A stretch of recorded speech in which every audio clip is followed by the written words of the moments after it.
So only a few more days until Beterbiev against Bivol. Watch this video. Hello, welcome to Me Edson. I hope you're all well. So only a few more days now to Beterbiev against Bivol. Who's going to win? We've all given our opinions. We've all said, well, Bivol's going to win or Beterbiev's going to win. I'm sure you've been throwing tins and meats and cakes at the TV screen or whatever else you want to throw at the TV screen.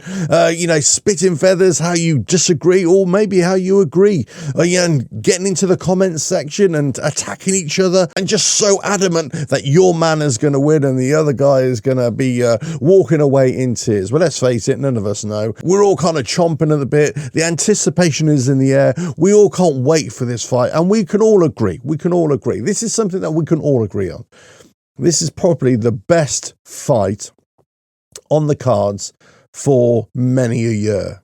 In fact, this is the fight in boxing right now. And it's probably, this is bigger than Fury against Usyk. For me, anyway.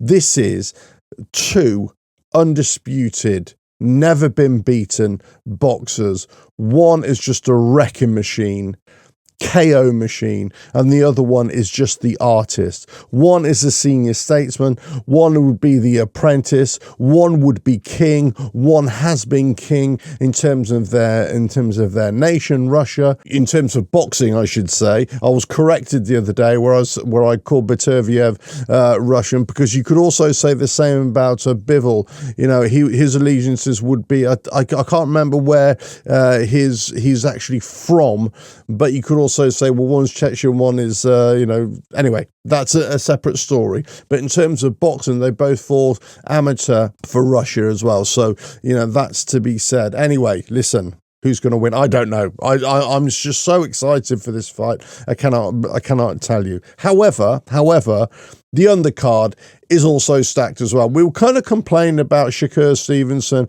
against Joe Cordina, and that's the only complaint I think most people were kind of hinting at, really, to say, well, Shakur Stevenson, I'm not really sure he's an exciting fighter, and the matchup against Joe Cordina, I'm not sure whether it was the right fight for both of them. Obviously, Shakur Stevenson had to pull out, but most people are really interested in this fight. Actually, I was interested to listen to an interview with Liam Smith the other night, who had to pull out of his Josh Kelly fight in the previous Riyadh card at Wembley. And they were talking that actually what they wanted to do was push that fight onto this card, but then apparently Josh Kelly, I think, and all his team, they pulled out of that, or they didn't want to do that, so they got in Ishmael Davis, wasn't it, to fight on that card against him, like a rush job.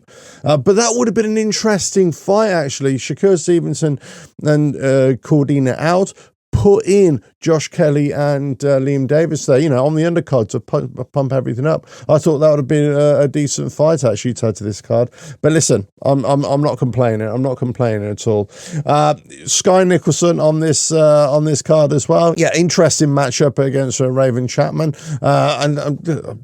Again, I'm not going to call this. I'm going to go for a Sky Nicholson win, because I think she's really a cultured fighter. But as I say, Raven Chapman, I've seen a couple of her fights recently. I've been doing my research as well. And who knows? Who knows? I mean, it's just one of those things. I think I'm a bit blinded by Beterbiev against Bivol right now in terms of calling these fights. But I'm going to go for a Sky Nicholson win on this one. I'd say I really can't call it between the two, but I think she's a more cultured boxer, and she has that kind of spite in her as well, that she wants to mock her opponent. So I kind of like that a little bit. So it'd be interesting to watch her on this one. Ben Whittaker, the showman again, the showman extraordinaire, and comes under a lot of criticism. He's up against Liam Cameron. Let's just see how this goes on. But I'm going to go for a Ben Whittaker win. I'm going to go for the showboater in this fight as well. But make no mistake, Liam Cameron is not here to make up the numbers. He's here to prove a point as well.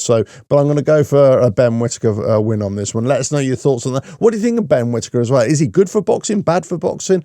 Is he really going to be found out? At some point, I'm adamant that he is going to be found out, unless he balances everything up a little bit and still keeps the showboating, but he brings more to it as well. I think he's got to be more clinical when he is on the offensive. And what I mean by that, if you're going to label yourself, or not label yourself, as other people are labeling you as the next Prince Nassim Hamed, then you've got to emulate Prince Naseem Hamed in terms of when you are offensive, when you are aggressive, you are ruthless, you are calculated, you are clinical, you carry the power there to knock out your opponents. And a couple of his fights, I just don't think it's been there. So hey, I'm going to pull back on the criticism here because I think it's a great thing for boxing, but I also think that, you know, he's going to be found out. And whether this is a fight by Liam Cameron,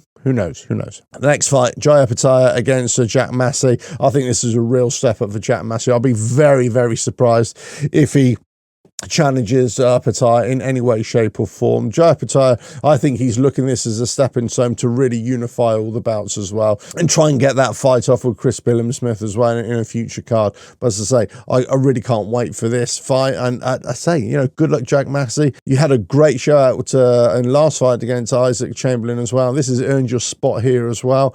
But I think we're talking levels here, and Jai Opetaia, I think, is just levels above. So, hey, Jai Opetaia win for me. Next, the Battle of Britain. The fight of the year, you could argue, in terms of Fabio Wardy against Fraser Clark. Who's going to win this fight? I think this is just a fantastic fight. In fact, this might steal the show, certainly of the undercard. This might be the fight of the undercard.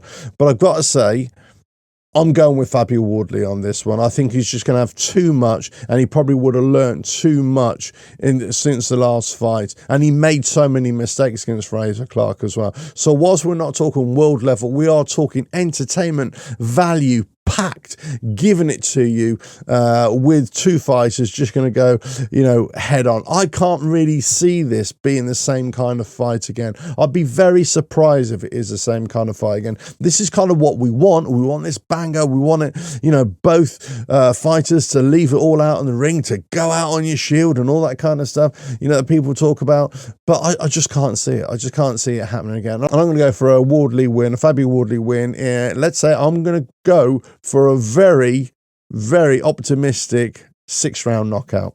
Let us know your thoughts on that one. Next fight, Chris Eubank Jr. He returns to the ring. I think, you know, love him or hate him, you know, he is entertainment. He is a showman, and he brings it. When he brings it great.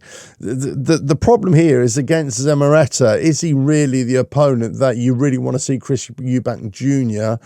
in against? And, you know, is he a stepping stone for a bigger fight? You know, Chris Eubank Jr. is talking about 4 big fights next year. And I think he's really trying to sell himself to the Riyadh season fight cards and to Turkey Al-Sheikh as well. And for me, the only way he does that, the only way he secures big fights for next year, especially at his age, he's got to be ultra convincing, ultra showman, and it's got to be a devastating knockout. Because if he fails on any of those elements, then I don't think anybody's going to be interested in watching him anyway. You know, I mean, Liam Smith was talking about this the other night in terms of him and Josh Kelly. And he said, yeah, maybe because he was ill, he's lost his opportunity to fight on Riyadh fight cards anymore. But he was also saying that Josh Kelly didn't impress at all in his fight against Ishmael Davis. So, you know, it wouldn't be surprised if they don't call him back as well. And this is what I've been saying. These Riyadh fight cards, you've got to bring the noise. And you've got to, you know, bring what's what. Because otherwise, you know, what are we saying here? Because these are the creme de la creme fights. These are the fights, these are the matchups we want to see, and we want to be entertained, and we want to see great boxing and great slugging fest, and that's essentially what we want to see, right? So, you know, if Chris Eubank Jr. doesn't do that against Zamareta, then you're kind of wondering, well, what's the point here, right? But that's the undercard. But let's face it, it's all building up. And if you can get fights in the undercard that just keep on producing banger after banger after banger, and it's just building up to the mighty crescendo that's going to be Beterbiev against Bivol, then that's all we can hope for. Can't wait for it. I'm going to be watching for it. I'm going to do it on DAZN or TNT or Sky or whoever is it. I haven't picked yet. I don't have a preference who I'm going to go with to watch it. As I say, last time out, I watched it with DAZN. But, you know, I may just go with them again. I'm really not sure. But let us know your thoughts in the comments below about the undercard. I say I can't curb my enthusiasm for this. I can't contain my enthusiasm for this fight card. I think it's probably the best fight card that we could have ever hoped for. I think if we had Shakur Stevenson against Joe Cordina, not taking anything away from Joe Cordina here, but I think it was a wrong fight for him. But I'm not a fan of Shakur Stevenson. I think that would have dulled this card down a little bit. But taking them out of it has actually made it even better for me. It's made it even better. Let us know your thoughts in the comments below. Who's going to win out of all those matchups? Who's on your radar? Who's your top pick? Let us know your thoughts in the comments below. But for me, there can only be one.